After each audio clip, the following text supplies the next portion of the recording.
Having a bad day? Rough times at work? Tired of the bad weather and the coming winter? Or just overall in a low mood? Well, add some music to your day. For instance, the Beach Boys. That's right, Murdock's Music Minute, the blooming little channel for pop music, album reviews, discography rankings, and all that jazz wraps its ears around this little album from 1970. Despite its bright and optimistic title, the Beach Boys weren't having a very good time in 1970. California's Beach Boys consisted mainly of the Wilson brothers. They were still teenagers when the group formed in 1961, but soon created an unbelievably influential sound and became the biggest American band of the early and mid-1960s. Creative head of the Beach Boys during that time was the oldest Wilson brother, Brian.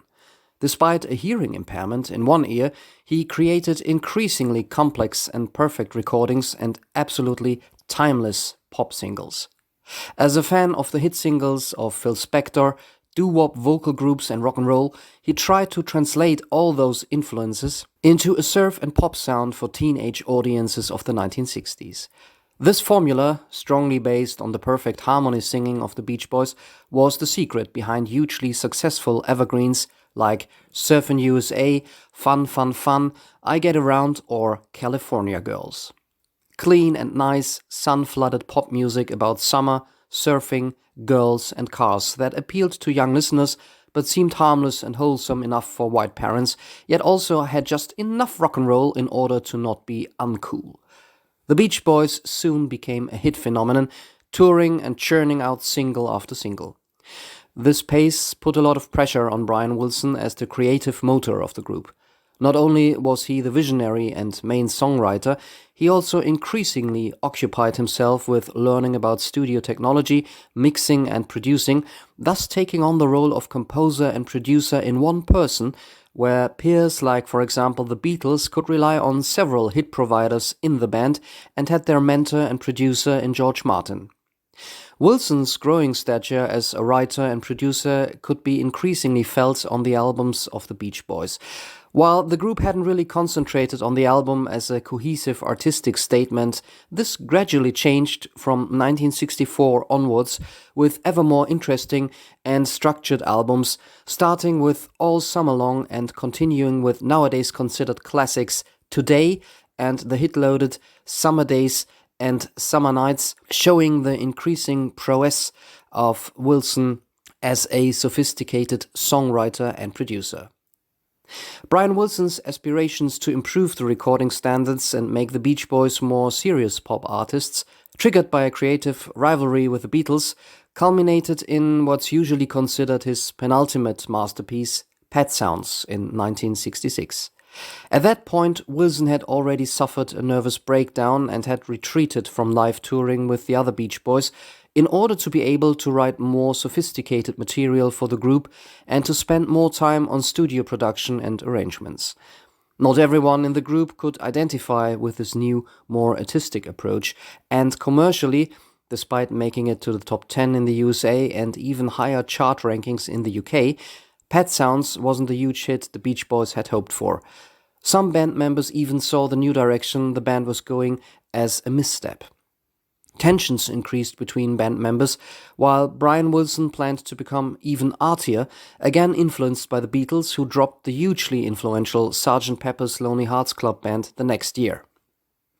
Brian had a huge psychedelic concept album in mind that should outshine any expectations of what could be done in pop music.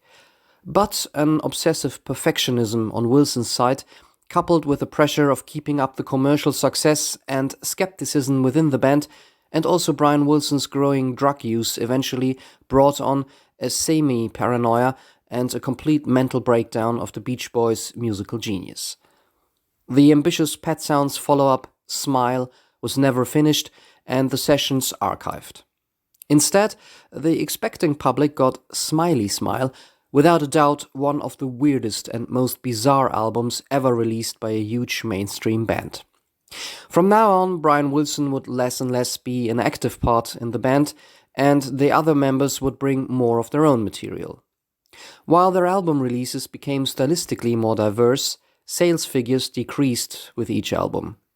The Beach Boys had lost the connection to the spirit and tastes of the time and were considered passé. Nobody wanted to hear new Beach Boys singles, radio ignored their new material, and concert audiences started to fade. After a final contractual obligation album for Capitol Records, the band hoped for, if not a reinvention, then at least a fresh start and a return to the limelight on a new label. Finding that new label proved difficult, however. Despite having a certain legendary status, nobody really was interested in new Beach Boys material, and after some complications, the group finally landed a deal with the Warner sub-label Reprise. What had been meant to be a great return in the new decade yet again turned out a commercial failure. The first album on Reprise originally had been intended to bear the title Add Some Music, with the overarching theme of the positive power of music in everyday life and around the world. A song of the same title was released as a lead single for the project, but was largely ignored by radio DJs and didn't even make the top 50 in the US Billboard charts. The Beach Boys had fallen out of favor with the rock scene. A nervous Reprise label asked for several changes in the song list and title of the album, which eventually was released as Sunflower in the late summer of 1970 to an unassuming public. The album, too, sold and performed extremely poorly, barely appearing in the album charts at all. At this low point in their career, the Beach Boys found themselves in the situation that they had to regain a fan base by playing small local venues, universities, and clubs. Why then should this non-event of an album be worth devoting a Murdock Music Minute to? Let's find out how forgettable Sunflower really is. A lead-off single called Add Some Music was a huge flop for the Beach Boys, not even making it to the top 50 in the United States. This led to the whole Add Some Music concept being discarded, and in fact their new label, Warner Brothers Reprise Records, put quite some pressure on the band, rejecting several versions of this album, which eventually was renamed into Sunflower and released in 1970. The album as well didn't leave a great impression. I even think it was the worst selling Beach Boys album up to that date, when, after all, the ingredients on this album were pretty good, as we are about to find out. The first track on Sunflower is Slip On Through, mainly written by Dennis Wilson, and I can tell you already now that in my opinion, this album is the great Dennis Wilson moment. Slip On Through is basically a love song. It presents the Beach Boys in quite a different fashion than what we've heard before by the band. It is a very, for 1970, modern sounding rock song. It features a tricky groove and adds what everybody wants from a 1970s rock song, more cowbell. Lots of people with no place to go. I know a place where you can go. What this opening track seems to try to convey is that here is a new Beach Boys band, a group that is hungry to develop, to go with the times, and to modernize and revitalize themselves. Sunflower very much is a group effort with contributions from all the different band members. This was on the one hand necessary because former mastermind Brian Wilson was becoming more and more eccentric and unwilling or unable to work. On the other hand, this was a natural development and very much, I guess, in the interest of all the single band members to have a bigger hand in the creative output of the group. Brian Wilson still is very much present on this album as a writer or co-writer, but one can already hear that this was the start of a new phase for the Beach Boys, a phase that had actually already begun with their final album for Capitol Records, 2020 in 1969. Song number 2, This Whole World, is a classic Beach Boys sound, but somehow transferred into the 1970s. Maybe that's because this is mainly written by Brian Wilson.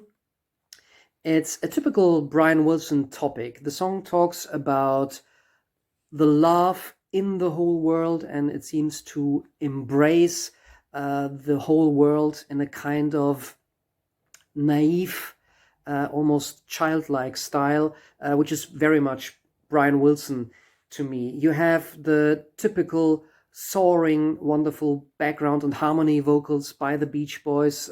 There's a lot of glockenspiel and bells in the song. It's a catchy and very sweet pop tune. Carl Wilson is the lead singer on this track. And by this time, he was slowly but certainly developing into the best vocalist in the Beach Boys. This Whole World is perfectly followed by Add Some Music, the failed single of the whole project. And this song, although maybe not the very strongest Beach Boys single ever, is just a wonderful statement and a wonderful love letter to the power of music and how music can be everywhere and how music brings people together and, well, just makes us happy. So please follow the sentiment of the song and add some music to your day. See what happens. Add some music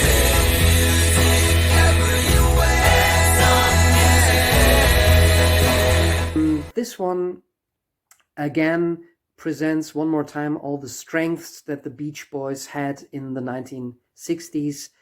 The tight, intricate harmony, vocal singing, the lush arrangement, the sweet pop sensibility, and even though it wasn't their biggest hit single, well, in fact, it was a flop, and hardly anybody would turn to Add Some Music as the first song to present to anybody who doesn't know the Beach Boys. This seems to be actually a very, very good description of what the Beach Boys are about musically, but also as a band and in terms of the message that they want to convey with their music. So this is actually a wonderful example of bona fide Beach Boys music. With the next track, we experience quite a change of mood and style. It's Got to Know the Woman, another Dennis Wilson penned track. And this is a straight, lusty rock and roll song, not unlike All I Want to Do from the previous album 2020, another Dennis Wilson rocker. This is a very nice, fun rock and roll track.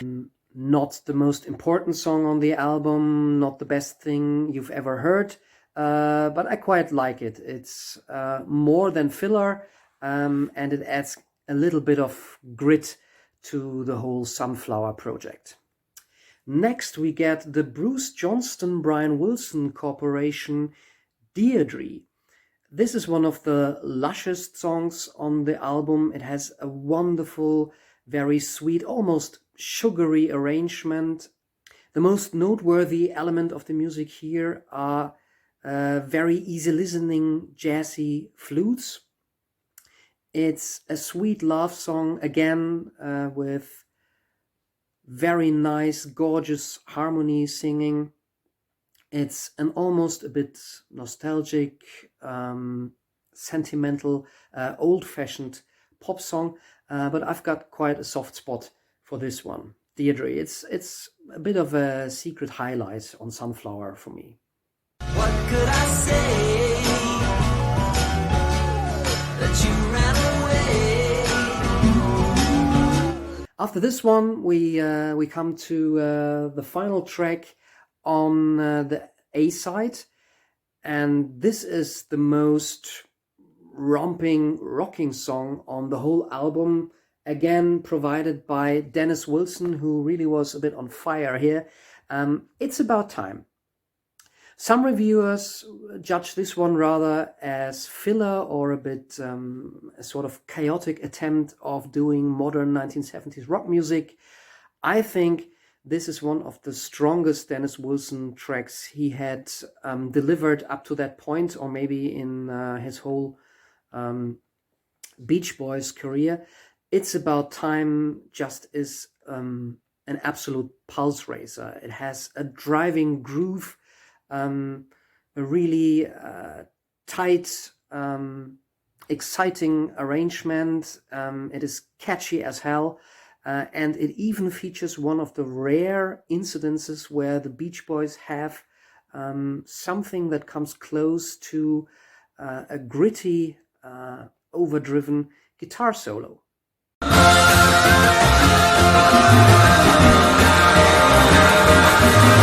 So It's About Time maybe also shows the urge and the hunger that Dennis Wilson and also the other band members felt when they started to write more of their own songs, apart from the Brian Wilson masterpieces everybody had been used to until the mid and late 1960s. By now, as a listener, you may have noticed that this album is quite a bit of a roller coaster with different moods and different tempos. You have balladry, catchy pop tunes, as well as groovy rock tracks on this album. And the second side also has a lot of surprises in store. Side B is where the huge talent of the Beach Boys for pop ballads really kicks in.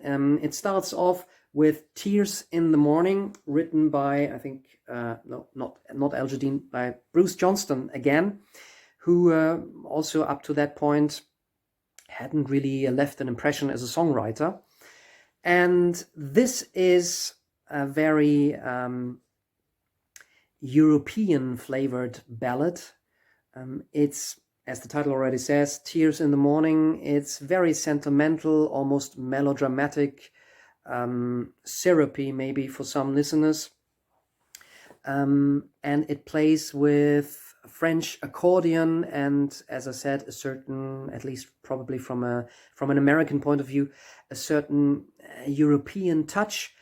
It reminds me a little bit in that regard of Peter Sarstedt's, I think that's his name, famous folk ballad, Where Do You Go To, My Lovely? It can be maybe a little bit overbearing and a bit too tearjerker-like, but again, I have a soft spot for this song. I think it has a very catchy, beautiful melody. And this is quite a surprise coming from Bruce Johnston.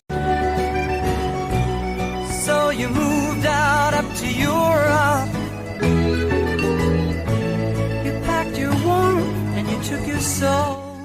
The next track has gained a sort of cult status, as not only Wikipedia, but also modern music critics and also Beach Boys fans like to point to this one as being really ahead of its time, especially when it comes to its sound and the production.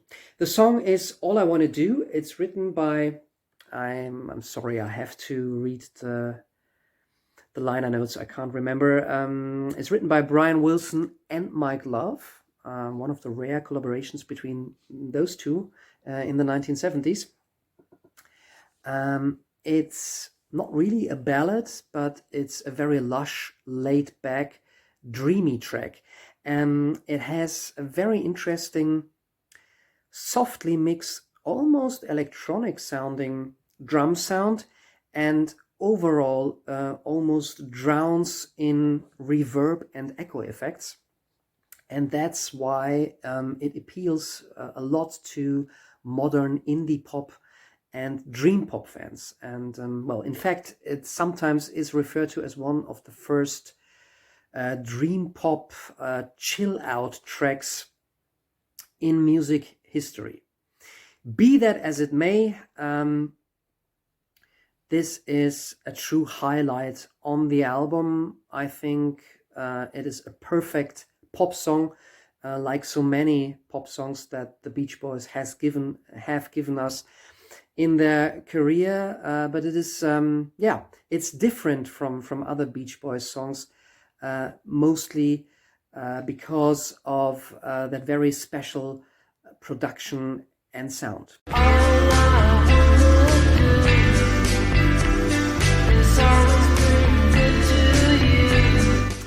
Apparently, the song All I Want to Do refers back to the sessions for the Beach Boys album Friends, which is another chapter in the Beach Boys discography that you should take a closer look at.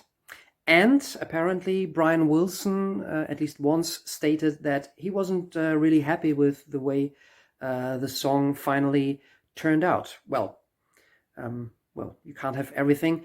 I'm sure he was, however, very, very proud of the song that follows on the album. It's another Dennis Wilson track, and as if the ballads we've had up to that point on Sunflower were not enough, he handed in one of his most beautiful ballads ever in the song Forever. So I'm going away,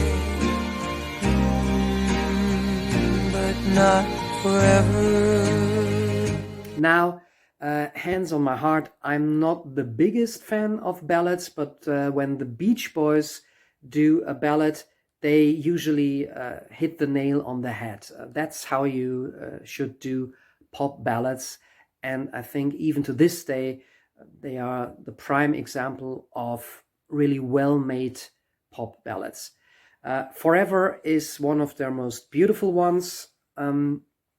It's just a very heartfelt, sensitive, emotional love song. It basically could go on forever. This is one of the tracks where music and lyrics go hand in hand in a kind of perfection that you can rarely find even in pop music. This is followed by yet another ballad, and again a very strong one, which is called Our Sweet Love. This one also dates back to the sessions for the album Friends, and it is a true band effort or collaboration, since it's credited to Brian and Carl Wilson and Al Jardine. This is again a ballad, and for me it features some of the most beautiful and complex harmonies on the whole Sunflower album. It has a very tranquil, laid-back atmosphere, and that probably shows that it must have been developed around the Friends session, because that's a very tranquil album in general. But I'm happy it found its place here on Sunflower, because it is a very fitting and perfect follow-up to the mood already created by All I Want to Do and Forever. That leaves two more tracks on Sunflower. The very cute acoustic At My Window. Again, this track sometimes gets a little bit dismissed by fans and critics. It's written by Al Jardine and Brian Wilson, and yes, it has very simple, naive lyrics about somebody looking out their window and observing a bird.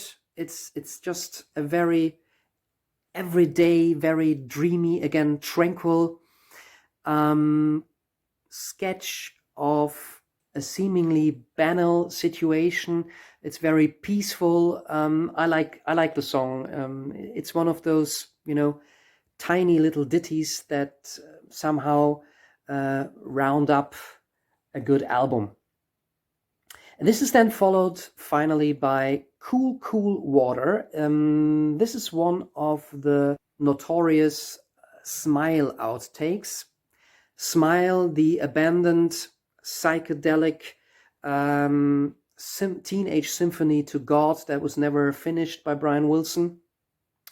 Cool, Cool Water is one of those snippets or one of those ideas that later on were reworked into individual tracks.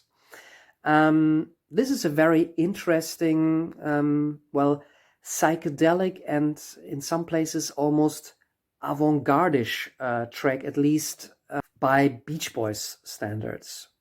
It's maybe a little bit of the odd one out on this album because it is the least accessible. Even though it again has very dreamy, meditative harmony vocals. The phrase cool, cool water is repeated over and over again. So that makes it a quite experimental track. But at the same time, it seems to be a very nice choice to close this album.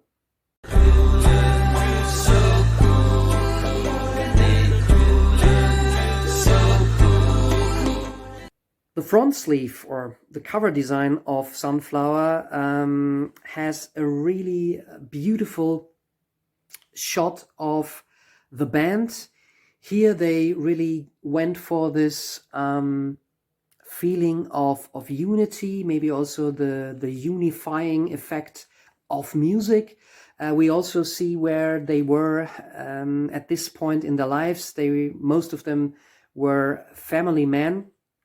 In the gatefold, you have quite interesting, funny photos of the individual band members. Everybody's dressed differently.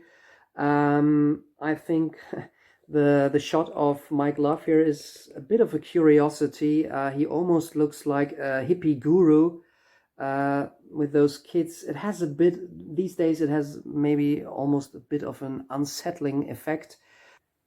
Sunflower is one of those albums where the term underrated really seems to fit. It's filled with classy Beach Boys pop songs that at the time of release were absolutely neglected. Nowadays, the album has gained in stature. It's often referred to as one of the best Beach Boys albums. Certainly one of the best after Pet Sounds.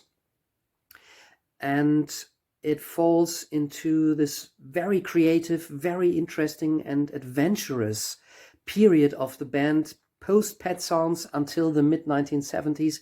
A period that I like very much and that is really worth discovering if you have the mildest interest in the Beach Boys. So, add some Sunflower to your day or to your collection. Thanks for listening to me and stay tuned for another Murdock Music Minute. Bye.